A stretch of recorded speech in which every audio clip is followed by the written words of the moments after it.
How on earth do you justify that? Laura Kuenssberg's Selective Empathy. This is an AI reading. On 8th March on the BBC politics programme Sunday with Laura Kuenssberg, the former BBC political editor put these impassioned words to Sayed Ali Mousavi, the Iranian ambassador to the UK. Since we last spoke, your government has killed thousands of its own people in the streets who had the courage to stand up to protest against the suffering they have been experiencing at the hands of the regime. Thousands of people were killed. How on earth do you justify that, Ambassador? Clearly feeling deep emotion, Kuenssberg continued, "Just this morning, I looked at many of the images and watched some of the videos from what happened to protesters in your country in January. I looked at images and videos verified independently by our colleagues at BBC Verify that show body bags littered over the courtyard of a mortuary, the Kahrizak Forensic Medical Centre in Iran.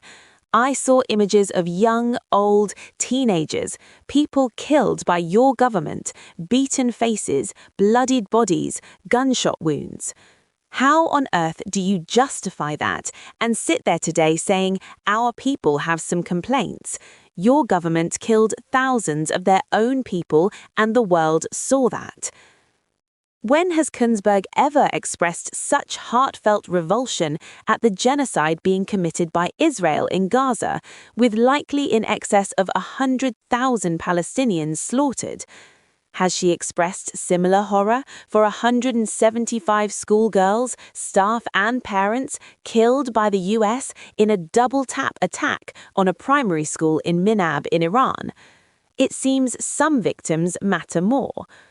On the same politics programme last year, Kuenssberg said this about the genocide in Gaza. "Often, when it comes to the debate about Gaza, it gets very binary and aggressive very, very quickly, and there's no room for nuance. What possible nuance could there be about genocide?" Her tone then was light, devoid of outrage for the tens of thousands dead Palestinians, the mangled and bloodied corpses, many of them babies and children, ripped apart by brutal Israeli firepower. Kuenssberg also aggressively challenged Mousavi about Iran's supposed drive towards a nuclear weapon and how Iran could not be trusted to stick to international agreements. Mousavi pointed out that, on the contrary, Iran is a signatory to the Treaty on the Non-Proliferation of Nuclear Weapons, whereas Israel is not. Moreover, as we noted in our previous alert, in 2015, Iran signed up to the Joint Comprehensive Plan of Action, an agreement to limit the Iranian nuclear program in return for lifted sanctions. Trump tore up this agreement when the US unilaterally withdrew from it in 2018.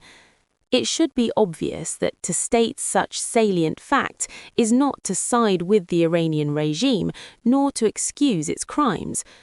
Journalist Peter Oborn, the Daily Telegraph's former chief political commentator, reports that Iran stuck completely to the JCPOA agreement until the US withdrew in 2018. Until the US and Israel began their attacks, Iran was negotiating in good faith in order to avoid any war. The Omani foreign minister, who was involved in the negotiations, stated that Iran had agreed that they would never have the material needed to make a nuclear bomb, adding, "There would be zero accumulation, zero stockpiling, and full verification.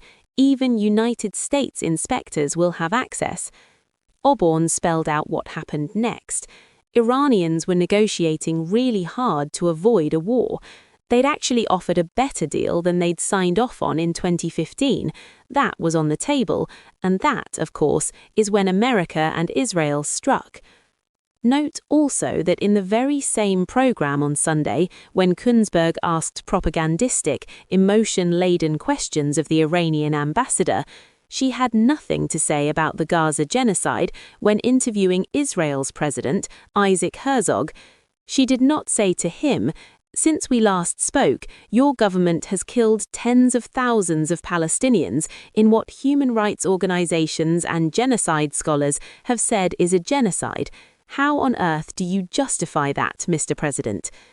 What does it say about the state of politics and news that the president of a genocidal and apartheid state was given carte blanche to proclaim that in attacking Iran and Lebanon, we are doing this for the entire free world? Empathy by a prominent BBC journalist for one set of victims, Iranian, is permitted, even required. Permitted, that is, when the finger of blame points the right way, but as the Minab school bombing shows, not when it points the other way, in this case conclusively towards the US. Unpeople and unworthy victims.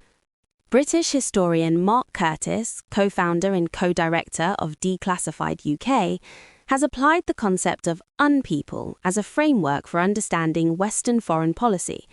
In his 2004 book, Unpeople, Britain's Secret Human Rights Abuses, and in his earlier work, Web of Deceit, Curtis argued that the political system separates victims into two categories: those whose deaths matter, people, and those whose lives are considered expendable, unpeople.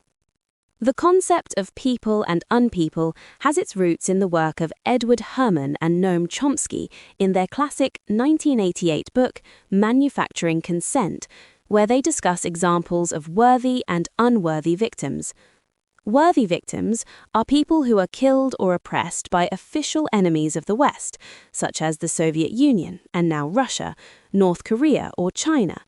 These victims garner considerable media attention in the propaganda system, marked by sympathy, indignation, and fury. Their suffering is humanized, described in detail, and used to generate moral outrage directed at the offending regimes or governments, as part of a concerted attempt to topple them for the benefit of Western geostrategic interests.